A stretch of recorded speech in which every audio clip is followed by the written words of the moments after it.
جب اس نے ہندوستان پر حملہ کیا اور قبضہ کر لیا، نادر شاہ درانی، حالات نارمل ہو گئے تو نادر شاہ درانی کا ایک وزیر شیعہ تھا جس کا نام تھا مہدی۔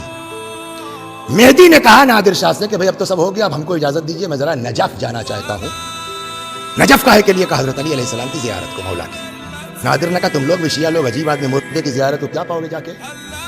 مہدی نے کہا کہ میرا مولا عام انسان نہیں ہے، نجس چیز ان کی بارگاہ میں جا نہیں سکتی، اتنی عظیم ذات ہے۔ آج بھی کچھ اس انداز سے مہدی نے کہا کہ نادر کے دماغ میں کہا میں بھی چلوں گا۔ اب صاحب ایک برتن میں شراب نجس ہے نا، ایک برتن سیل کیا گیا، ایک کتا لیا گیا، چل پڑے۔ جیسے ہی حرم کا احاطہ آیا، سپاہی اپنی طرف کھینچ رہے ہیں، کتا اپنی طرف کھینچ رہا ہے۔ کتے میں طاقت زیادہ، یہ چار چار سپاہی کھینچ رہے ہیں، زنجیر ٹوٹ گئی، کتا الٹے پاؤں بھاگا۔ کہا یہ بات تو ٹھیک ہے لیکن شراب تو اندر آ گئی ہے۔ مہدی نے کہا کھولو، اب جو سیل توڑی گئی تو معلوم ہے تو سرکہ شراب اس میں ہے ہی نہیں۔ اس چیز کو دیکھ کر کے نادر بڑا جذباتی ہوا، آیا حرم امیر المومنین میں قبر مولا پر، جو تاج جیت کے لے گیا تھا یہاں سے، اس نے اپنا تاج قبر مولا پہ رکھ دیا۔ کہتا آقا تم ہو، مولا تم ہو، شاہ تم ہو، تمہاری بارگاہ اس لائق نہیں ہے کہ یہاں کتے لائے جائیں۔ جو لوگ تھے ان سے کہا مجھے میرے ہاتھ میں باندھو رسی، کتے کی طرح لے چلو علی کی بارگاہ۔ اب کسی کی ہمت نہ پڑے، ابھی تازہ تازہ معجزہ دیکھا ہے، کل کو جو ہاتھ باندھے گا اس کی خیر نہیں ہے۔ کہتے ہیں ایک دست غیب نمودار ہوا، رسی باندھی ہاتھ میں لے کے آئے قبر تک، تاج رکھ دیا، آقا تم ہو، مولا تم ہو، مجھ کو تمہاری بارگاہ میں کتے کی طرح آنا چاہیے۔ اسی کے بعد سے سمجھے اس نے اپنے نام کے ساتھ لگا لیا قلب علی۔ اس کی مہر میں یہی جملہ تھا، قلب آستان علی نادر شاہ قلی۔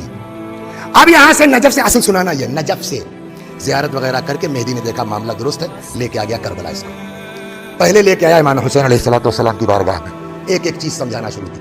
یہ امام حسین کی قبر ہے، یہ علی اکبر کی قبر ہے، یہ حبیب ابن مظاہر ہیں، یہ شہداء ہیں، سب کی زیارت ویارت کروانے کے بعد اب لے کے آیا حضرت عباس کی قبر۔ یہ کس کی قبر ہے؟ کہ یہ حسین کے بھائی علی کے فرزند ابو الفضل عباس کی قبر ہے۔ نادر شاہ کے دماغ میں بات آئی نہیں، کہنے لگا جب یہ علی کے بیٹے ہیں، حسین کے بھائی ہیں، تو جیسے اصحاب کی قبر ساتھ میں ہے، بیٹے کی قبر پاس میں ہے، تو بھائی دور کیوں ہے؟ اب نادر نے مہدی نے لاکھ سمجھانا چاہا، ان کی خواہش تھی، ان کی وصیت تھی، لیکن اس کی سمجھ میں نہیں آ رہا۔ اچانک، اب یہاں سے سنیے، اچانک شور گریہ بلند ہوا۔ کیا بات ہے؟ تو مہدی نے کہا کہ یہاں تو اکثر مصیبت زدہ آتے رہتے ہیں، کسی کے اوپر کوئی آفت آئی ہوگی، آیا ہوگا اپنے حالات کو درست کرنے کے لیے۔ کہا بلاؤ دیکھو کون ہے۔ تو ایک لڑکا جوان پکڑ کے لایا گیا۔ کیا بات ہے؟ کہنے صاحب ہم کربلا کے پاس کے گاؤں کے رہنے والے ہیں، مجھے دن کی طرح یاد ہے، رمضان المبارک کا مہینہ تھا، رات میں جب یہ مطالعہ کر رہا تھا میں، خدا شاہد اٹھ کے بیٹھ گیا میں پڑھتے پڑھتے کہ کتنے خوش قسمت وہ لوگ ہیں کہ جن کے یہاں اتنی اچھی رسمیں پائی جاتی ہیں۔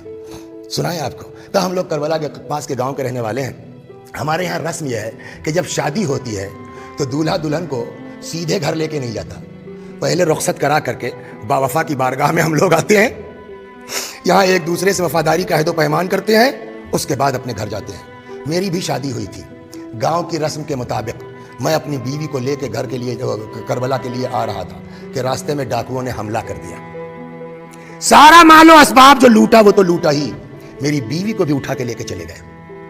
تو میں کہاں جاؤں؟ آیا ہوں یہاں۔ نادر شاہ نے کہا کہ بتاؤ کہاں کا واقعہ، کل تک تیری بیوی مل جائے گی۔ ایسا پکا عقیدے والا کہ اللہ مجھ کو تمہاری مدد کی ضرورت نہیں ہے۔ کسی نے کہا اے ذرا تمیز سے بات کرو، ہندوستان سے بڑا ظالم بادشاہ ہے، سنبھل کے۔ اس کے منہ سے نکل گیا کیا میرے مولا سے زیادہ طاقت اس کے پاس ہے؟ یہ جملہ نادر نے سن لیا، کہنے لگا ٹھیک ہے جاؤ، اگر کل تک تیری بیوی نہیں ملی تیری خیر نہیں ہے۔ بات ختم ہو گئی۔ اب دیکھیے، اول تو بیوی کا غم، مال کا غم، اور اب اپنی جان پر بھی آ گئی ہے۔ آ کے گر پڑا قبر عباس پر۔ آقا ابھی تک تو بیوی کا صدمہ تھا، ظالم بادشاہ کی تلوار بھی لٹک رہی ہے، چیخ رہا ہے چیخ رہا ہے۔ اتنے میں پھر شور اٹھا۔ کیا ہوا؟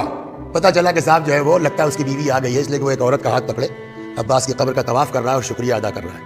نادر نے کہا بلا لاؤ۔ آئے، اب اس کی بیوی پوچھے بتاؤ قصہ کیا ہوا؟ تو جہاں تک اس نے سنایا تھا اس نے بیوی نے بھی سنایا۔ اس کے بعد وہ کہتی ہے کہ جب ڈاکوؤں نے حملہ کر لیا، مال و اسباب لوٹ لیا، مجھ کو بھی لے کے چلے، تو اب تو میں کسی سے کچھ فریاد کر نہیں سکتی۔ جب کچھ نہیں سمجھ میں آیا تو میں نے وہیں سے رخ کیا کربلا کا۔ بات نکلی تھی، میں نے چڑھا مانگنے کا سلیقہ، کیا کہہ کے مانگا معلوم ہے؟ اے سقائے سکینہ میری مدد کرو، نہیں۔ اے باب الحوائج میری مدد کرو، نہیں۔ عجب جملہ کہا۔